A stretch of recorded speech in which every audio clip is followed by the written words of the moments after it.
force on B due to A is BIL. L is the length of the segment, which is also L. This time in this BIL, current in conductor B, and this BA is the magnetic field due to A. So this, putting the value of this BA is mu naught IA upon 2 pi D. This L is here, IB is here. So what we get, FBA is equal to mu naught IA IB L upon 2 pi D. So this is force on B due to A. Now we can also calculate force on A due to B. Similarly, we can calculate this FAB, that we can also calculate. So what will change? The distance will remain same D, the length will remain same, 2 pi will remain same, mu naught will remain same. What will happen? This IA and IB will interchange. So this IA and IB will interchange. IA will become IB and IB will become IA. Only that will change, but this force will remain same. The force will remain same. So both the forces are equal in magnitude, only the direction is reverse. So FBA, so for this B, the force is on this side, for A, force is on this side. So this is FAB, this is FBA, only the direction is changed. So consideration similar, we can find force FBA on a segment of same length L due to the current in B. We have seen that it is equal to magnitude of FBA. So what we see, both the forces are equal in magnitude, only the direction is changed. Now why it is so? Because this Lorentz law is also consistent with Newton's law. This is consistent with Newton's third law, that every force must have an equal and opposite force. Now we have seen above currents flowing in the same direction. Both the currents were flowing in the same direction and they are attracting each other. So this was attracting this. But if the currents are in opposite direction, the wires or the conductors will repel each other. So if one current is in this direction, another current is in this direction, they will repel each other. If both are in same direction, what will happen? They will attract each other. Conductor will attract each other. Now let us see this rule is, so first let us read this line: parallel current attracts and anti-parallel currents repel. So this is important line. This is very important line. This rule is the opposite of what we find in electrostatic. Like same charges repel each other, but like charges attract each other. So in electrostatic, what we see, positive and positive repel, negative and negative repel. This is repel, this is repel, positive and negative attract. But what we have, both in same direction attract, both are in opposite direction repel. So this is opposite to electrostatic. This is in electrostatic, this is in magnetostatic. So this is opposite to the electrostatic. Now let us do some more calculation. Let FBA represent the magnitude of force FBA per unit length. So for making per unit length, what do we do? This FBA, then force on B due to A, if we divide this by length, so what we get, this we will get, this is definitely a vector, so we are taking only the magnitude without vector. So force per unit length is this small FBA. FBA is force per unit length. If we divide by length, so what we get, force per unit length. So let us go back to the formula. So if you see this formula, mu naught Ia Ib upon 2 pi d, and if you divide this by L, if you divide this by L, so L gets cancelled out, what you get? Mu naught Ia Ib upon 2 pi d. So this is, you have mu naught Ia Ib upon 2 pi d. So this is the force.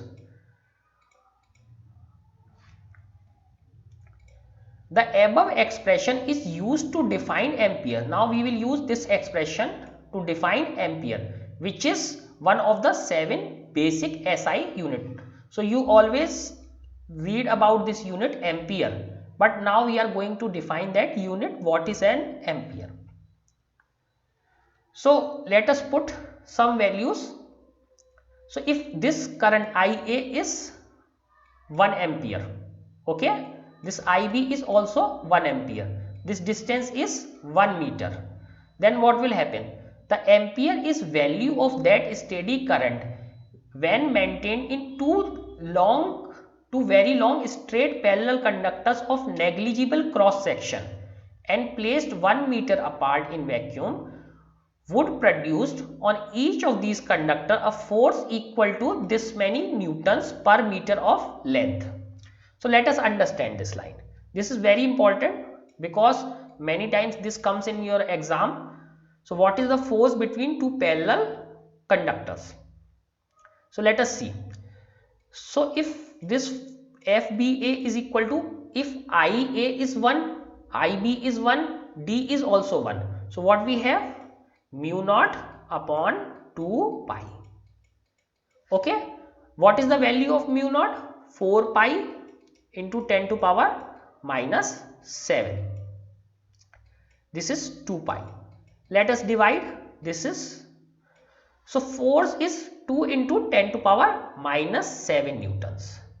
So if current on first conductor is 1 ampere, current on second conductor is 1 ampere, the distance between them is 1 meter, and we have already divided by the length. We have already divided by the length. Then what would be the force? In that case, force would be 2 into 10 to power minus 7 Newton. Listen this once again. If current on one wire is 1 ampere, if current is on second wire is also 1 ampere, distance between the wires is 1 meter, and if we calculate the force per unit length, this is the force per unit length. So what we have? We get force is equal to 2 into 10 to power minus 7 Newton. Okay. So minus 7 Newton per meter, because we have divided by per meter. Now read this definition once again. The ampere is the value of that steady current. So here they have written the steady current, that is that we are maintaining in this wire, in this wire. So we are maintaining some current in this wire IA, we are also maintaining some current in this wire which is IB. So we don't know whether this is 1 ampere or not, whether these currents are 1 ampere or not, when maintained in each of the very long straight and parallel conductors. So these are very long parallel and straight conductors of negligible cross section, so the thickness is very less in comparison to their length, and placed 1 meter apart. So distance between them is 1 meter, and 1 meter in vacuum, because mu naught is equal to 4 pi into 10 to power minus 7 is only valid when we are in vacuum. This is valid only for the vacuum. Would produce on each other conductor a force equal to this many Newton. So we don't know what is the current, but we are maintaining some current. The distance between them is 1 meter, and both are in vacuum. Both are long and have negligible cross section. So but force we can measure. If both the currents are in same side, this A will apply some force on B and will attract to it, and this B will apply some force on A, will attract A towards B. So if we measure this force from both the sides, and if the force is 2 into 10 to power minus 7 Newton per meter, this force is this much, 2 into 10 to power minus 7 Newton per meter, then we can say that current in these conductors is 1 ampere and 1 ampere. So this is the definition of 1 ampere.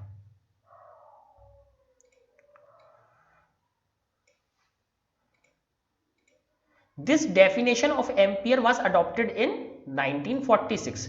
It is a theoretical definition. In practice, one must eliminate the effect of Earth's magnetic field and substitute very long wires by multi-turn coils of appropriate geometry. So you are not bothered about it.